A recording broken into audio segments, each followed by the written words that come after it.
Today, we will be reviewing the OpenAI Japan Exo Scalp EA by Mr. Inochi Hamaen. Stick around to the end to see if this really uses ChatGPT or it's just using some other MT5 marketing claims. This video is sponsored by Prosperity Algo and our free Golden Time Bomb Expert Advisor. Do you want to make 100+% annual returns through automating the London breakout and the opening range breakout? Then click the link in the description. So this is a really interesting bot because the developer seems to have put some real time into the AI technology behind this. And he's also providing some pretty interesting guides on how to actually use the OpenAI API. So there are some interesting signs here, but there's also potentially some downsides in terms of the inability to backtest, as well as the current lack of a live signal. So let's go through the sales page to get a better idea of how this bot could work. And from what we can see so far, this is a scalping bot, so very high frequency trades and with small profit targets and or stop losses. And supposedly it uses real-time analysis and dynamic risk management, as well as the GPT 4.5 technology. And supposedly Japanese financial engineering, which is kind of an interesting marketing hype too. And here it says that there is an integration to ChatGPT, and specifically he does give quite a bit of detail in regards to how to set up the API integration. And he has a couple cool guidebooks here where he actually shows you how to go and create an account on OpenAI's platform, how to get yourself an API key, how to buy tokens that you're able to actually use those tokens with the API. Because what many developers don't tell you is to use ChatGPT via API, you have to actually pay OpenAI. So you need to go create an account, you need to buy tokens, you need to put a credit card in, and then in doing so, you're able to actually send API queries to them and use that in any sort of trading robot or just computer program more generally. And here as well, if we go to the next page, he has a very detailed guide where he talks about how it uses ChatGPT along with indicators like the ATR and the RSI to optimize trading entries and exits. Let's go back to the main page here, and I would venture that there is, the entries themselves likely do use ATRs and RSIs. I'm not so sure if these are particularly just for stop loss and take profit levels and for filtering, or if it actually determines entries using that. Sometimes developers will prefer to only use indicators more for stop loss, take profits, and filters, whereas the entry can be based more on price action. I'm not 100% sure if that's exactly what he's doing here, but if he is doing that, that's usually a more robust approach than using indicators for entries, just because if you use indicators as an entry signal, it's very easy to over-optimize and it's very easy to make a substandard bot. But he's not indicating he's doing that. I think what he's doing, at least from what I can see, is his stop loss and take profit levels are based on the ATR, which is a very good approach. It tends to work quite well, as well as the RSI is being used more as a filter. And I would venture, because it's the scalper, maybe some sort of impulse is being used to actually detect entries. And here he's also sending a variety of different pieces of information to ChatGPT, including bars, as well as technical indicators, and this data is effectively being sent to ChatGPT.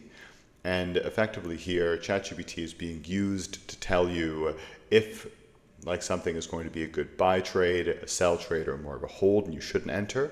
And then it's quite interesting that he's essentially using it as an additional confluence with technical analysis to make trading decisions. So this is actually a very good approach. I have done similar things with more decision tree based models or even neural networks where effectively you're using some sort of AI model as an additional filter on top of an existing trading strategy. However, you are not actually using it to tell you exactly when to enter. So that's actually all looking pretty good so far. And here it says the scalping optimization is a logic design focused on short-term trading. So perhaps it does indicate that there is some degree of more some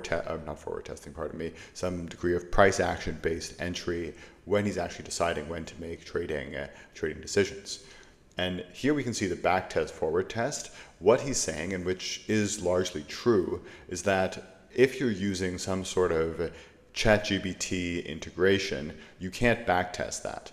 Because the MetaTrader strategy tester does not allow you to make API calls in the testing mode, and also ChatGPT does not produce consistent results every single time you query it. So if you prompt it in a different way, it might give you a completely different result. And that's really my biggest qualm with using LLMs, is that it's very hard to backtest them.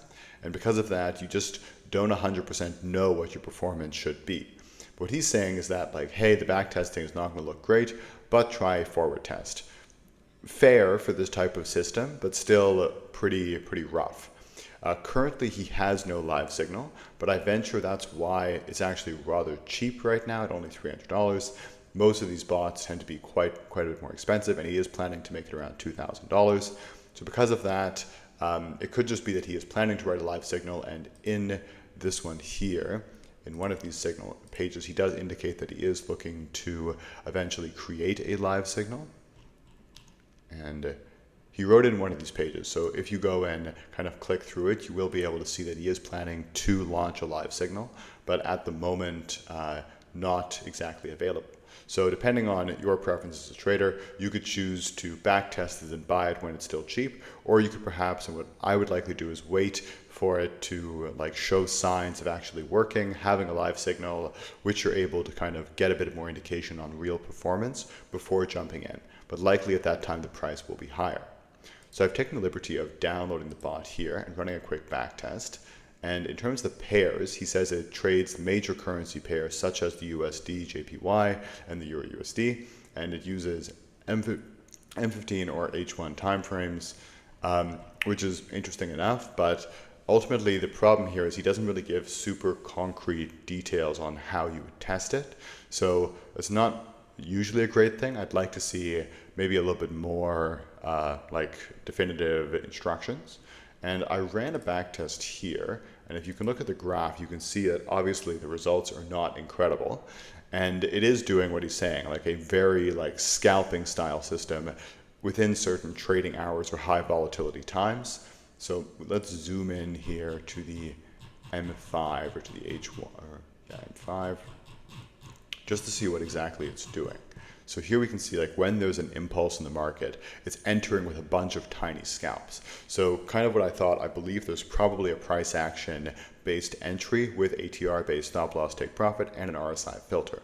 And here the results are not great, or actually are very bad, but I venture he would say that this is because there's no filters. And in more backtest mode where it's taking every trade, it will not be profitable. But if you were to use the ChatGPT filter, then it would only select the best trades, and this equity curve would look quite different. That's most likely what he's going to say, as well as it is very much a valid thing to say. Let's go through some of the inputs here to see if there's any additional filters. There are some time frame filters. There is the element where you can actually put in the different types of ChatGPT. And here it's saying that you should use the O1 model, which is, I think it's quite expensive right now, but fair enough. And here he's saying that trailing stop settings, you have a few additional filters. In terms of the O1 Mini, I don't necessarily use the ChatGPT APIs. I know that there's a few different models which you can select, and there's different costs. I'm going to take him at his word that you can currently use O1 via the API. However, I'm not so sure how much access you have or what the cost would be, but let's say that he is at least showing how you would get access to it. And even if this particular model is not available, I'm sure that there are definitely some ChatGPT models which are available. So this all seems like a reasonably appropriate way to use ChatGPT. But the one thing, unfortunately, is that we have no idea, unless we run this live, if this is actually going to work, because we're really riding pretty heavily on ChatGPT here. Unfortunately, I don't like typically designing systems where you need the AI to be profitable. I think generally speaking, you should have a system which is profitable without the AI and gets better with AI. But what he's showing here, at least from the backtest, is that you really, really need those AI filters to be profitable. And that's unfortunately not awesome. But still could very well be a viable bot. So in order to see if this is viable, we really do have to wait for a live signal. We have to wait to see how the performance is in forward testing, because it could be doing what he says it's doing. And if we look at, like, for instance, the Mean Machine, its performance is significantly better than in the back tests because of the fact that they have the AI filter. So there is definitely a strong precedent for this type of system. But for personal preferences, I would probably wait until we see a live signal. However, looks interesting, cool to see more developers actually using LLMs in a legitimate, or at least seemingly legitimate manner. And we'll be exciting to follow the progress on this one. Guys, hope you have a great day, and drop me a comment if you enjoyed the video.